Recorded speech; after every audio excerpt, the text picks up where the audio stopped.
dass jetzt einer dran ist von Servaus. Ein Fauser sozusagen, aber er ist nicht mehr in Servaus. Er ist ganz am anderen Ende von Österreich, und zwar von Australien. Jetzt sind natürlich alle schon sehr, sehr gespannt. Wer ist es wohl?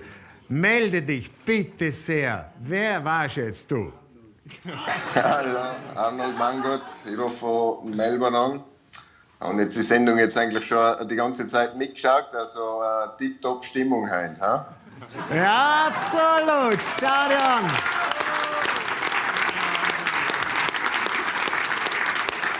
Arnold Mangot. Also wenn ich meinen Nachbarn anschaue, dann stelle ich eine frappierende Ähnlichkeit fest.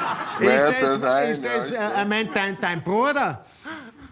Schau, dein Bruderherz. Jawohl, nein, ich schon gesehen, Bruder, alle sind da. Ja, Mama, Papa, jawohl. Der Wirt, der Peter, ist auch noch ein Bruder. Und links neben dir sind wohl die Eltern, oder? Schau dir an, Genau. die Eltern. Siehst du sie? Ja, tipptopp. Also die ganzen Gesichter haben hat mich so gefreut, dass ich jetzt schaue. Also es ist ein Wahnsinn. Ja, herrlich. Und du kannst nur so gut fauserisch reden. Hast das nicht verlernt. Was hat dich verschlagen, nach Australien auszuwandern? Ja, die Naturwissenschaften eigentlich hat mich verschlagen. Die Meeresbiologie hat mich da runtergetrieben, ja. Interessant.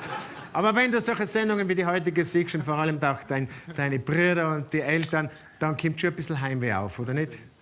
Ein großes Heimweh eigentlich. Also die ganzen Leute da sehen, die Landschaft, und also es ist natürlich wunderschön bei uns daheim, ist eh klar. Also das geht dann natürlich das ganze Leben ab. Ja.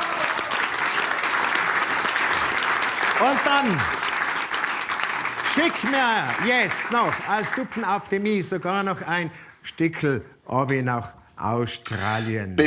Bevor ich das mache, also einen ganz alten Kollegen und guten Freund, alles Gute zum Geburtstag, dem Egon Burtscherheim, bitte, gell? Ist der unter uns? Ist der da? Alles Gute, alles Gute.